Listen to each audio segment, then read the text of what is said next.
Journalist రాజకీయ విశ్లేషకులు కొంచెంసేపట్లో join అవుతారు. రైట్, చరణ్ కౌశిక్ గారు మీతో స్టార్ట్ చేద్దాం. పొగడ్తలతో ముంచెత్తడం ద్వారా నిధులు తెచ్చుకోవాలన్నా రాజకీయంగా ఏ రకంగా లోక్సభ ఎన్నికల వేళ పొలిటికల్గా డ్యామేజ్ కాదా మీకు మోడీని పొగట్టం?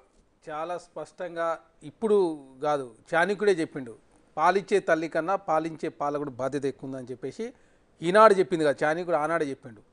ఎలక్షన్ల సందర్భం మాత్రమే రాజకీయాలు చేయాలి, మిగతా సందర్భాల్లో రాష్ట్ర అభివృద్ధి ముఖ్యం అని చెప్పేసి మా ముఖ్యమంత్రి గారు భావించారు. కాబట్టి ఈరోజు ఆదిలాబాద్ సభలో పెద్దన్న అని, అంటే ఈ దేశానికి పెద్ద మనిషి కాబట్టి పెద్దన్నని సంబోధిస్తూ కూడా టీఆర్ఎస్ పార్టీ నాయకులు ఏకంగా కాంగ్రెస్ పార్టీ అదేవిధంగా భారతీయ జనతా ఒకటని చెప్పే ప్రయత్నం కల్వకుంట్ల కవిత గారు అదేవిధంగా పల్ల రాజేశ్వరుడు గారు ఈరోజు ప్రెస్ మీట్ సమావేశం ఏర్పాటు చేసి కాంగ్రెస్ పార్టీ భారతీయ జనతా పార్టీ కలిసిపోయింది, సౌత్ తెలంగాణలో భారతీయ జనతా పార్టీ కాంగ్రెస్ పార్టీ సహకరిస్తూ ఉంది, అదేవిధంగా నార్త్ తెలంగాణలో కాంగ్రెస్ పార్టీ భారతీయ జనతా పార్టీ సహకరిస్తుందని చెప్పే వ్యాఖ్యలు మేము తీవ్రంగా ఖండిస్తా ఉన్నాం. ఎందుకంటే తెలంగాణ రాష్ట్ర ప్రయోజనాలు ముఖ్యమని చెప్పి కాంగ్రెస్ ప్రభుత్వం భావించింది కాబట్టి, కేంద్రంతో సఖ్యత మెయింటైన్ చేయాలని చెప్పి భావించింది కాబట్టి, దానిలో భాగంగా తెలంగాణ రాష్ట్రంలో కాంగ్రెస్ ప్రభుత్వం ఏర్పడిన తర్వాత మీరు చూసారు, మొన్న మెహిదీపేటకు సంబంధించినటువంటి ఫ్లైఓవర్ సమస్య పరిష్కారమైంది, కరీంనగర్ సంబంధించిన రోడ్డు పరిష్కారమైంది, అదే కాకుండా మేడ్చల్ రోడ్డుకు సంబంధించిన సమస్య కూడా పరిష్కారమైంది, అదే కాకుండా వెనుకబడిన జిల్లాలో వాళ్ళు అనేది అదే, అంటే మేము ఉన్నప్పుడు అప్పీల్ చేస్తే పట్టించుకొని మోడీ ఇప్పుడు కాంగ్రెస్ అడగగానే చేసింది, ఎగిరి గంతేసి మోడీ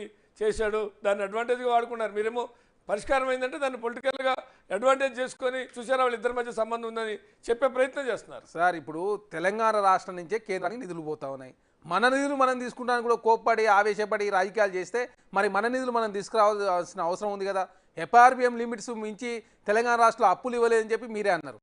కానీ తెలంగాణ రాష్ట్ర పరిస్థితిని చూసిన తర్వాత కేంద్రంతో రిక్వెస్ట్ పెట్టుకున్నప్పుడు వారు సానుకూలంగా స్పందించి తెలంగాణ రాష్ట్రానికి సంబంధించినటువంటి అప్పులు ఎఫ్ఆర్బిఎం లిమిట్స్ మించినా కూడా ఇవ్వడం జరిగింది. అరే నోరు మంచిదైతే ఊరు మంచిదే అన్నట్టు మీరు చూసిరు, ఆంధ్ర రాష్ట్రానికి సంబంధించి జగన్మోహన్ రెడ్డి గారు పెద్ద ఎత్తున కేంద్రం నిధులు తీసుకుపోయారు. మీరు 9 సంవత్సరాల కాలం పాటు భారతీయ జనతా పార్టీ మద్దతు ఇచ్చారు, కానీ తెలంగాణ రాష్ట్రం నిధులు తీసుకురాలే. మా ముఖ్యమంత్రి గారు ఈరోజు చాలా స్పష్టంగా కూడా అడిగిండు, కేంద్రం సహకరించాలా, పెద్దన్న పాత్ర పోషించాలా, తెలంగాణ ఆదుకోవాలని చెప్పిండు. దాంట్లో తప్పెట్లయితే అదే కాకుండా ప్రశ్నించకుండా ఉండలేదు కదా కాంగ్రెస్ పార్టీ.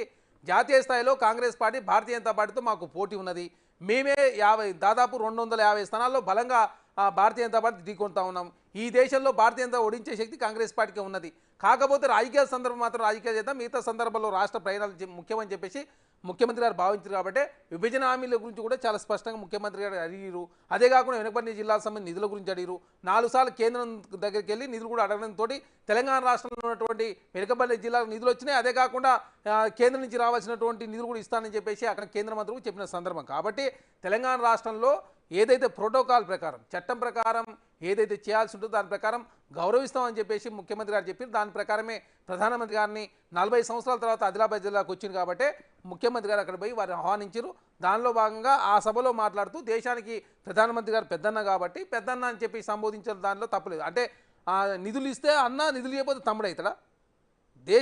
భారతదేశంలో సనాతన ధర్మం, హిందూ ధర్మం పనిచేస్తూ ఉంది. దానిలో ఒక్కొక్కరిని గౌరవించుకుంటాము. వయసులో పెద్దవాడు కాబట్టి, అదే కాకుండా దేశానికి ప్రధానమంత్రి కాబట్టి పెద్ద అన్నని సంబోధిస్తే కూడా దాన్ని బీఆర్ఎస్ పార్టీ రాజకీయం చేసే ప్రయత్నం వారు చేస్తూ ఉన్నారు. గతంలో కూడా 9 సంవత్సరాల కాలం పాటు బీఆర్ఎస్ పార్టీ అన్ని బిల్లులకు మద్దతు ఇచ్చింది. కానీ తెలంగాణ రాష్ట్ర విభజన హామీలు ఏమైనా నెరవేరినాయి? ఏమి నెరవేరలే.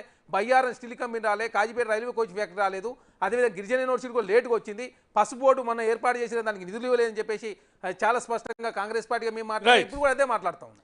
రైట్, రాకేష్ గారు, అంటే ఎందుకు ప్రతి రాజకీయం చేయాలి?